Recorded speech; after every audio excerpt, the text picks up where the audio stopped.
Jingri highway shalam kamien and soda gumtari shalam la chipun mi le. Achi to me a church na Jesuli Christian na Rakahik sangkapang mi Phanit mayon le. Ajontang itumna Epiphany ko Phanit.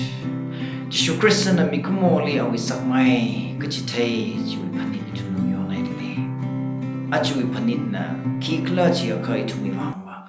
Rivrawi legacy, rivrawi lookmission, rivrana mikumoli ning sangwi maram sada achi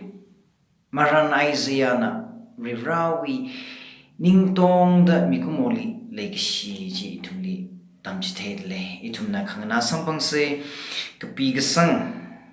hang phanga da phangawi tuja phangali itumna khangna sampang ra yanglu Nana makate Europeanly nana hokuira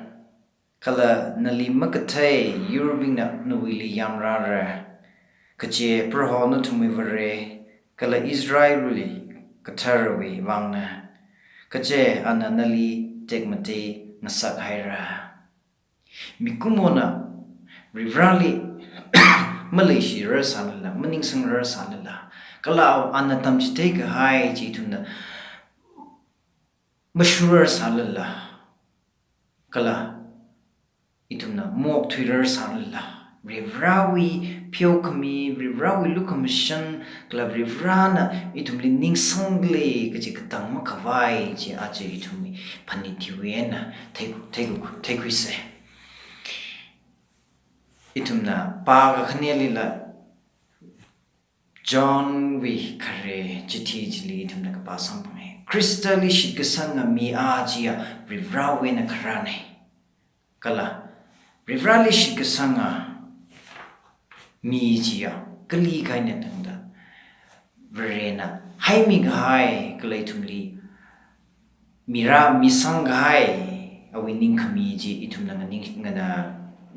itum na oktui shabra kachama tuing shili rivrana awi kapangwe gaya mi European Israeli anali shlake kala atumli oktui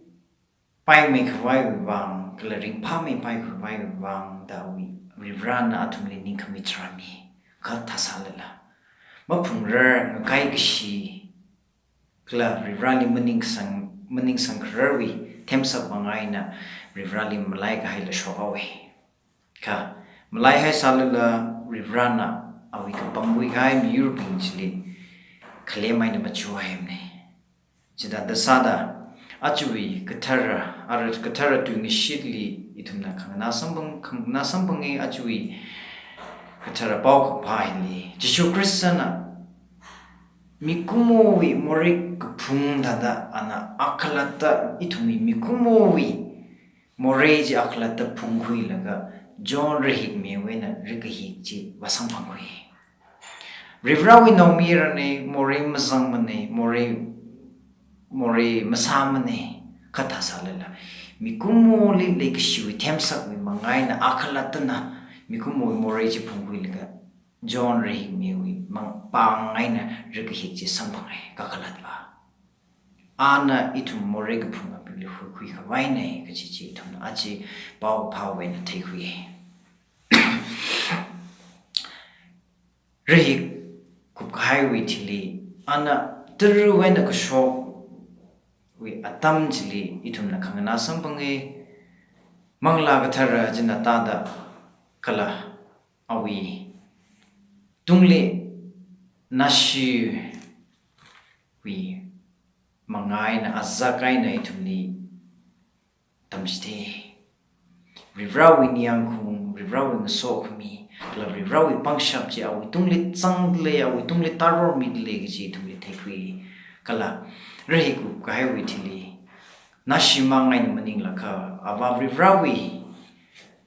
mashik mana tui ji itumna ka shasang mangai itumna ka shasang bangi ki shasang bangla ji aka yanglu hi iwi khaluma nammirane anakahang psychology nanalo kchi itumna khangna sambangai like she of reshibing nali ili revrana leshida kalalum shanda awi shikasam awi dharma awi church itumli miele itum baptism sampangai baptism sampang serai itum kiaka kashungda rivrawi legacy rivrawi piokumi rivrana ningasang tada itumla leshi teile shudeile nganawi teile kakatom teile ava rivrana Jesu Christali hi wi kuluma no mirni the kahang jidada itumla chumji huise itum migya khana migya khali itum naina da hangrangla kala im mashana chumji anglo uklung lip sanglaga ina okthui da lelega ili ina sakrer ina sakshap ina sakhngai ji salaga okthui lega khnawa mirinle ili la rivrana yanglu hi iwi kuluma naumierna hi iwi kuluma naum lavuna ta kahang di sampang laga na imring phamalaga ka ringpa maringpa chi chili khare sada phaijin masala kha yangsai rivrana nali ili hi iwi kuluma naumierna hi iwi kuluma naum lavuna ta kahang ji itumi okthui mirin okthui alungili hangshapla chumji yangse kala Jesu Christana Rakahik sampang highway tili ana ning tong la kaina aba rawi ka phaning aba rana mikumboling Tangkhul ra kachiwi watsak themsak psychology tasak tarri kaina Jesu Christana aba vali khang na ji now na aba vali khang na da kala avu wi makali okthui ka da itumna la shimkru wi alunglila okthui ka thera kala society wi alunglila okthui ka the plongre chida da sada itum achi hiwi phaniden itum machuk murumse itumna kya khashida kala itumna mapung khar kasakya rasalala itum limi hai shikasang kala chikhanji itum kya kha thukta okthuile siasa ming rokse achuik phanithili kala kumthare wi alungile itumli akhamakhi ki samphangra itumi mirinli akhamakhi shokra gje itum ki kum themene ka mashman gpaya shikasang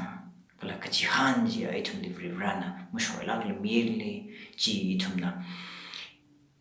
pang sang sakjine maling meng sakjine shikasang je thuk meng sakjine ka maling meng sakjine ka kachi hanji machu holakla mashman sakla ro thugji jine jena itum akhaina ka satwagi dakle kumthare welung hile Jesu Christana Rakahik sampang ka highway tili ana awi what sin